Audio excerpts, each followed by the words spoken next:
Psychology said few parts of the human body spark as much curiosity, confusion, and controversy as the female nipple.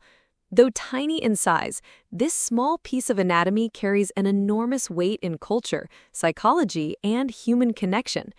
It's misunderstood, sexualized, censored, or sometimes completely ignored. But beneath all the noise lies a far deeper truth.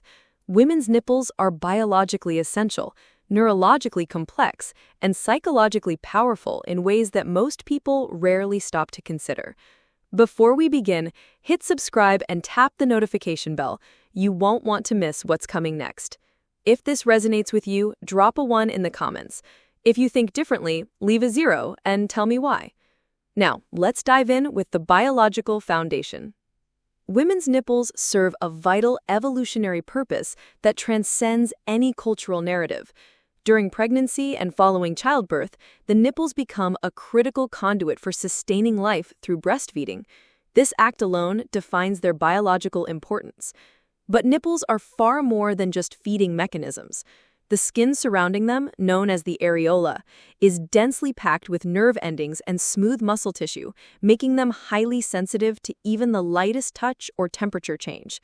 They are responsive, reactive, and deeply connected to the emotional and sexual rhythms of a woman's body. Now, here's where it gets interesting. If nipples are present on both men and women, why does society view them so differently? This brings us to a concept in psychology known as sexual dimorphism and perception.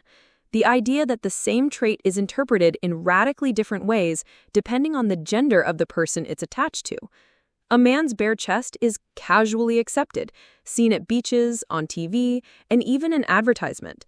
A woman's nipple, however, is met with censorship, disapproval, or even controversy. It's not the anatomy that's different. It's the meaning we've been taught to assign to it. This double standard isn't grounded in science or function. Instead, it's shaped by cultural conditioning. Across many societies, strict modesty norms have framed the female body as something inherently provocative or taboo, leading to the sexualization of even its most natural features. Yet in other parts of the world, particularly in indigenous and tribal communities, breasts and nipples are treated with normality and acceptance. Psychology research shows that our emotional reaction to body parts is not innate, it's learned. Exposure plays a critical role.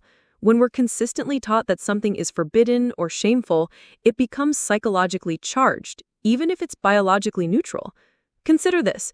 In societies where women's breasts are openly accepted as a part of the body, used for feeding, comfort, and everyday visibility, there's significantly less public discomfort surrounding them. But in cultures where the female chest is routinely hidden, blurred, or banned, even the slightest glimpse of a nipple can feel scandalous. This isn't because there's something inherently shocking about it. The shock is a reflection of social programming, not natural instinct. And here's a scientific twist that might surprise you. Studies in neurology have revealed that nipple stimulation activates the same brain regions as genital stimulation. The somatosensory cortex, the area of the brain that processes touch, is lit up during nipple contact, just as it is during intimate contact with the genitals. For women, the nipples aren't just biologically responsive, they're neurologically hardwired into emotional and sexual pleasure. This explains why nipple stimulation can be both nurturing and arousing depending on the context. This dual role makes the female nipple incredibly unique. It serves not only a functional maternal role, but also contributes to emotional bonding and pleasure.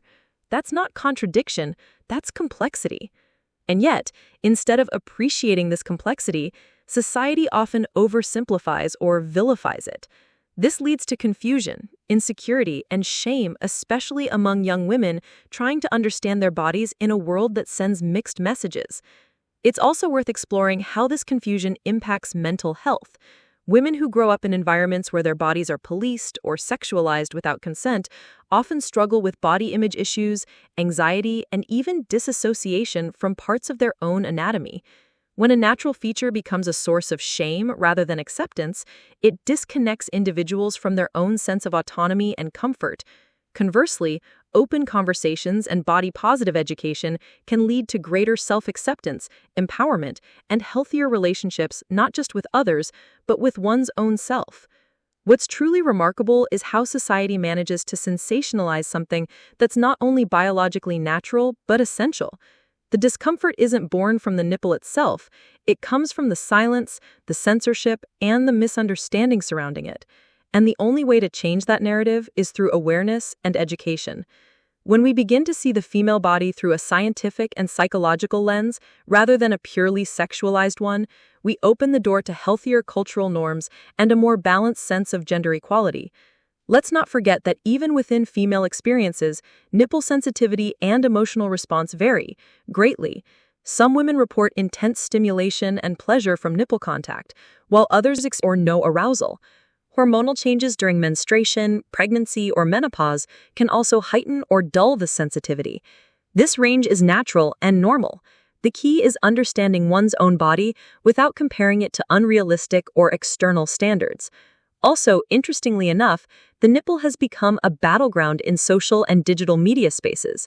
Campaigns like Free the Nipple have emerged, not to shock, but to challenge the idea that something so natural should be hidden, censored, or used as a metric for morality. These movements aim to deconstruct long-standing taboos and help redefine how society interprets female anatomy. The real issue isn't whether nipples should be shown or not. It's about who gets to decide and why that decision carries so much social weight. In media, a man exposing his chest raises no eyebrows, but a woman doing the same could result in bans, removed posts, or outrage. The internet's algorithm often reflects these biases, flagging female nipples as inappropriate while allowing male counterparts to pass through unchecked. This inconsistency isn't just frustrating, it's psychologically damaging.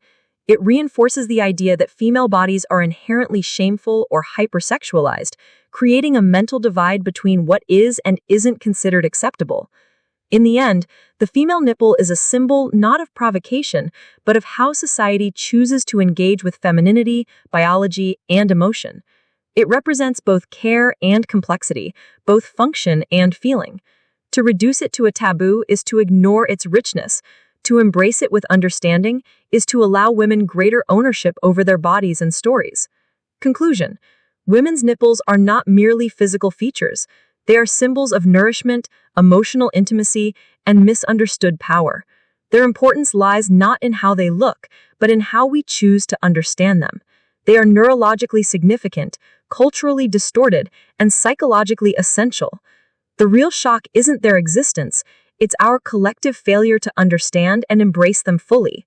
When we replace shame with science, censorship with conversation, and stigma with awareness, we don't just change how we view the female body, we transform how society honors it. If you found value in this video, please subscribe, leave a like, and drop a comment below.